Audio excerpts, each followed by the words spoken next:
A coordinated attack from business and the crossbench has forced the Albanese government to water down its IR reforms. It follows backlash from Australia's biggest employers, miners and farmers. Joining me now live is Nationals leader David Littleproud. Thank you for joining us this morning. The government appears to be open to compromise on this. Would you support watered down reforms? Oh, look, I think the watering down only tinkers at the edges, and you have to ask the question, what's the rush? This isn't going to lift people's wages before Christmas to help them scratch together the extra $2,000 the Anthony Albanese government's imposing on them since the budget. This is just paying back the unions. This is paying back the unions and getting rid of the ABCC, the Building Construction Commission, lets the CFMEU off the hook. It makes them a law unto themselves again. And the EY report says that'll cost you, the Australian taxpayer, about $47 billion between now and the end of the decade. Someone has to pay for that.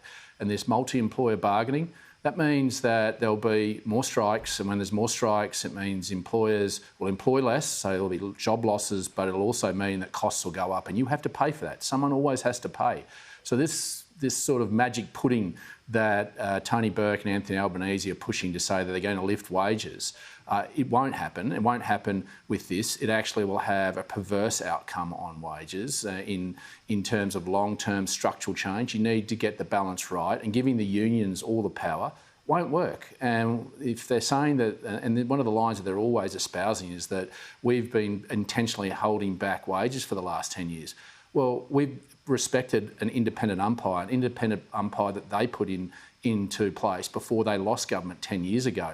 If you want to swing the pendulum back too far, there is no magic pudding to this. It has to be structural change that is measured, that's balanced, that gets the balance right. And that's why business, and I think the crossbench are right, to ask, what is the rush?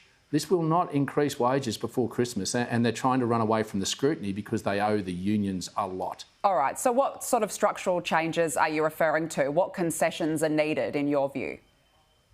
Oh, look, multi-employer bargaining is not going to benefit our economy. And while people might think that watering it down at some scale is going to have any big structural change, it actually won't. There still will have the same issues around the definition of not only geography but industry that allows one business to be caught up because another one hasn't been able to get to a juncture, and the unions will have that say in it. That's not how our nation should operate, where an unelected organisation that represents a very small portion of the community should have right of vetoes and powers. It should come back to an independent umpire that takes into account the economic circumstances, not just domestically, but globally, to ensure there are no unintended consequences, that we all want wages to rise.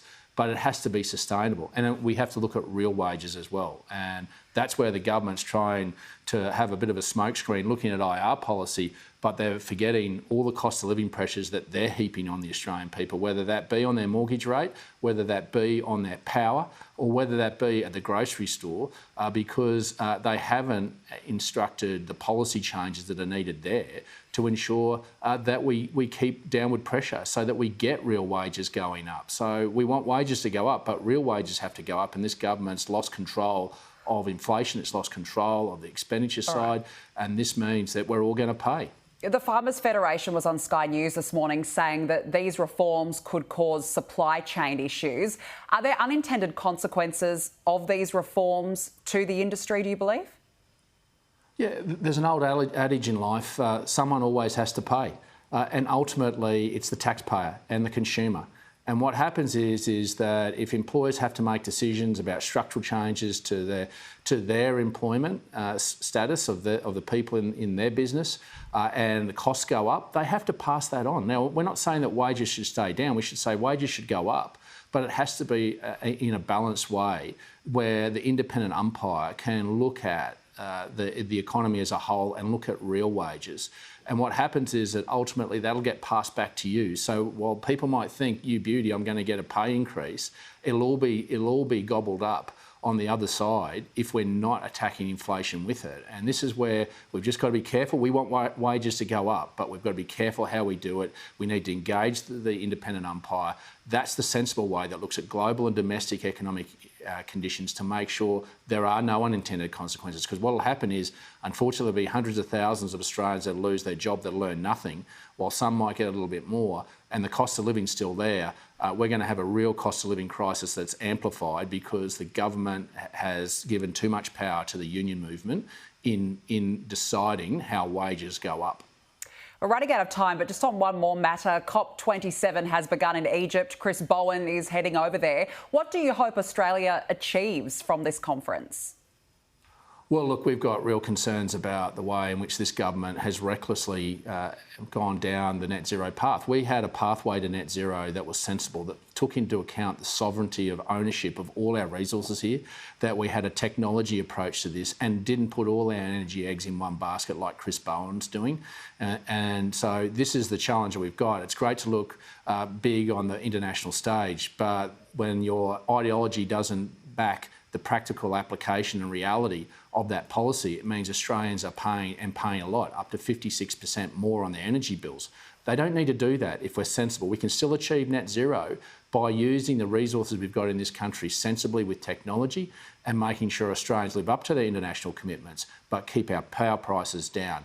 That's the Australian way, but Chris Bowen wants to be the big man on the international stage and not worry about the practical application of his ideology. David Littleproud, we do have to leave it there. Thank you very much for joining us.